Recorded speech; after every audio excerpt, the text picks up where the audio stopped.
আসসালামু আলাইকুম। আজ আমি শেয়ার করব পাঙ্গাস মাছের খুবই মজাদার একটি পাতুরির রেসিপি।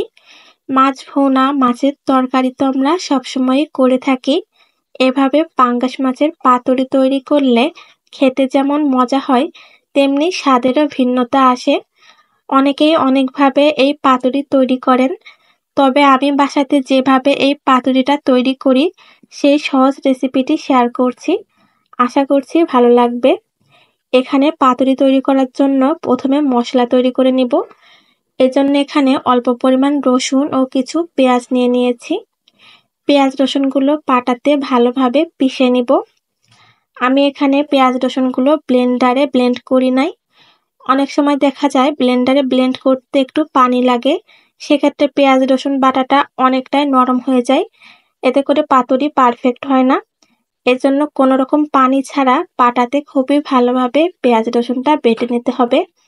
আমি ভালোভাবে পেঁয়াজ রসুন বেটে নিয়েছি। এখন দিয়ে দিব 1 চা চামচের মতো আদা বাটা, দিয়ে দেব স্বাদ মতো লবণ, 1/2 চা চামচের মতো হলুদের গুঁড়া, দিয়ে দিব 1/2 চা চামচ জিরা গুঁড়া, আরও দিব 1 চা চামচের মতো লাল মরিচের গুঁড়া। পাতুরিতে ঝাল একটু বেশি হলে খেতে ভালো লাগে।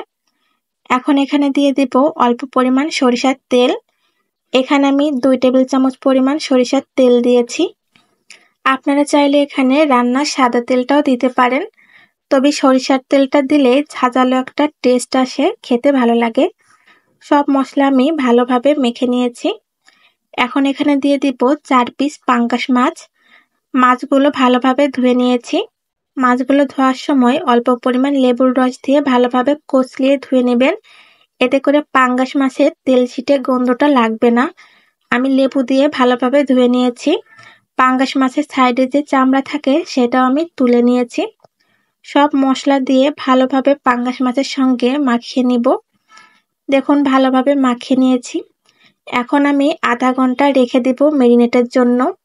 অবশ্যই কিছুক্ষণ মেরিনেটের জন্য রাখতে হবে। ফিরে এসেছি আধা ঘন্টা পর। মাছগুলো খুবই ভালোভাবে মেরিনেট করা হয়ে গিয়েছে। এভাবে মেরিনেট করলে মাছের মধ্যে মশলাটা ভালোভাবে প্রবেশ করে খেতে অনেক ভালো লাগে। আমি সব মশলা দিয়ে আবারও মাছগুলো একটু ভালোভাবে মাখিয়ে নিচ্ছি। আমি ভালোভাবে মাখিয়ে নিয়েছি।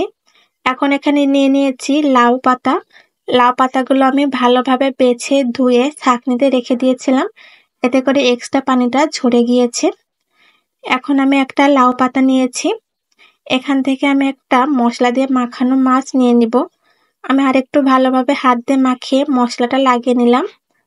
এভাবে লাউ পাতার মাছ বরাবর মাছটা রেখে দিব। এখন এর উপরে আর একটা লাউ পাতা বসিয়ে দিব। এখন 2 সাইড দিয়ে এভাবে ভাঁজ করে নিব। সামনে থেকেও এভাবে ভাঁজ দিয়ে পাতুরি তৈরি করে নিব। আমি কিন্তু কোনো সুতা বা টুথপিক দিয়ে বেঁধে দিব না। যখন পাতুরিগুলো ভাজবো ওই গরম কড়াইতে এই খোলা সাইডটা প্রথমে বসিয়ে দিব, এতে কড়াইয়ের গরম ভাপে পাতাগুলো মাছের সঙ্গে আটসাটভাবে লেগে যাবে, খুলে আসবে না। এই জন্য সুতা দিয়ে বাঁধার প্রয়োজন নেই। আমি আর একটা পাতুরি সেম ভাবে তৈরি করে দেখাচ্ছি। আপনারা একটু ভালোভাবে দেখলে বুঝতে পারবেন আমি কিভাবে তৈরি করছি।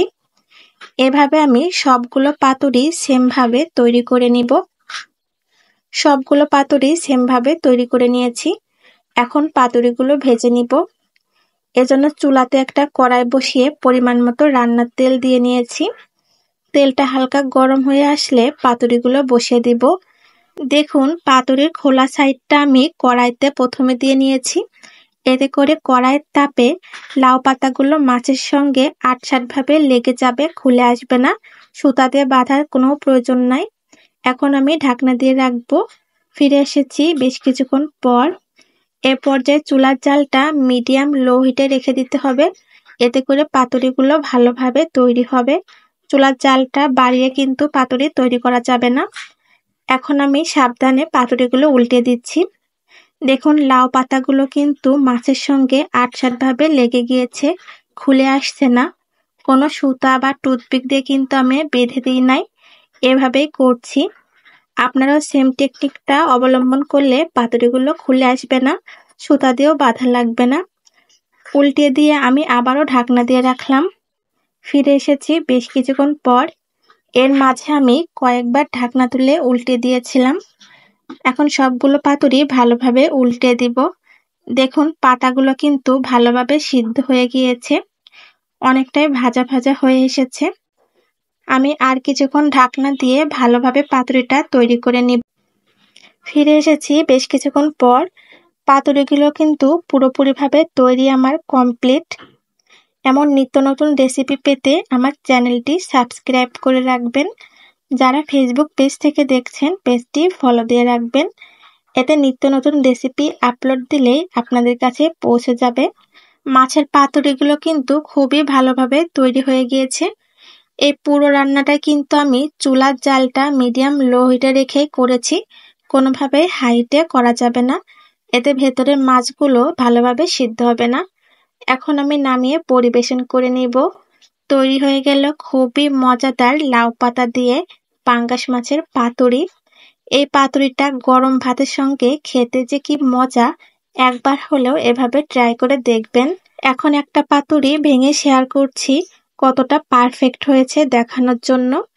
দেখুন ওপরের শাকগুলো কিন্তু ভালোভাবে সিদ্ধ হয়ে নরম হয়ে গিয়েছে, আর ভেতরের মাছটা কতটা সফট হয়েছে দেখুন, খুবই জুসি হয়েছে। এর টেস্টটা কিন্তু অসাধারণ, একবার হলেও ট্রাই করবেন। আজকের মতো এ পর্যন্তই, আবারও হাজির হব নতুন কোনো রেসিপি নিয়ে। সবাই ভালো থাকবেন, আল্লাহ হাফেজ।